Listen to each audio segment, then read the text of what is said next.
I've bidden him be present, for here his questions will be answered. Now, to begin, I shall summarize for you.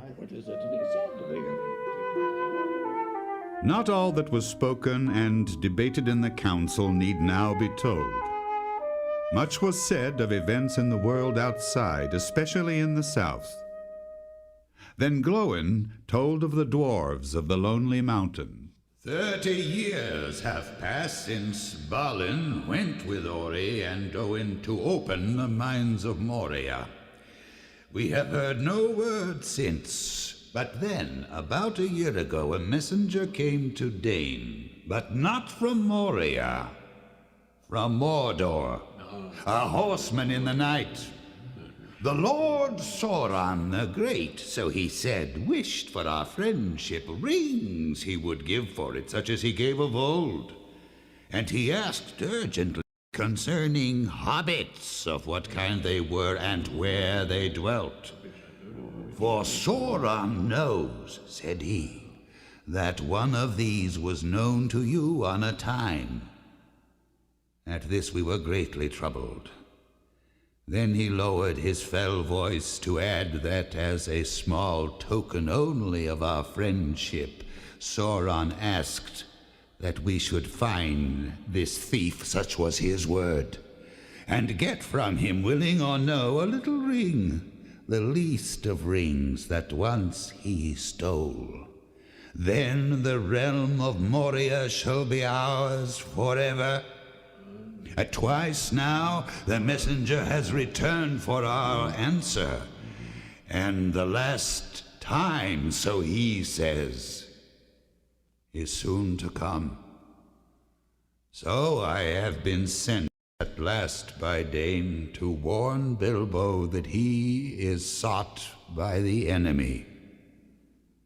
If we make no answer, the enemy may move men to assail us. No, something You have done well to come, Glóin, but you do not stand alone. Your trouble is but part of the trouble of all the Western world. And now the ruling ring, the one has been found again, though lost for so long, and the Tower of Sorcery has become a place of dread. What can we do? My Lord Boromir, you have leave to speak.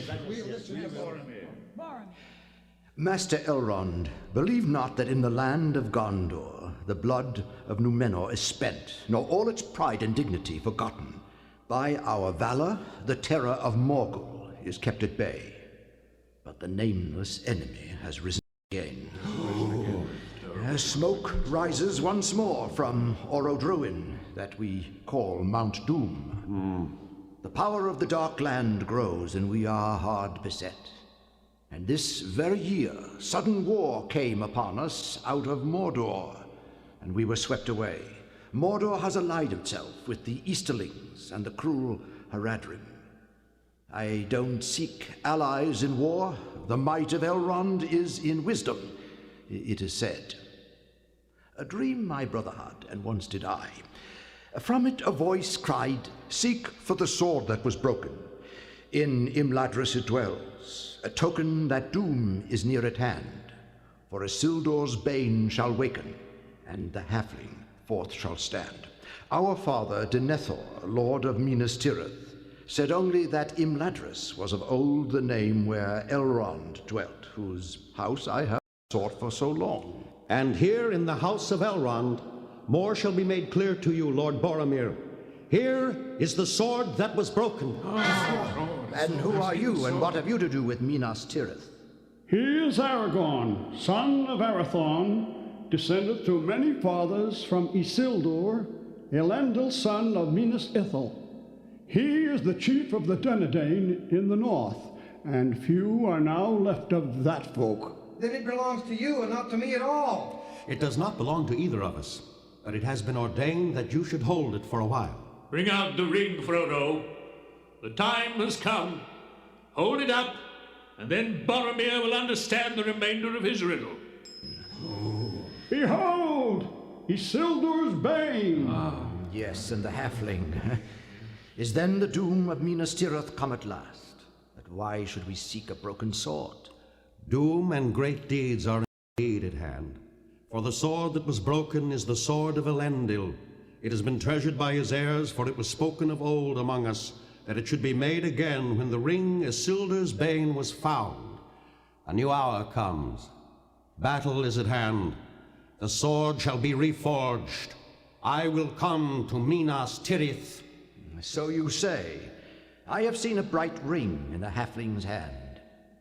How do the wise know this ring is Isildur's?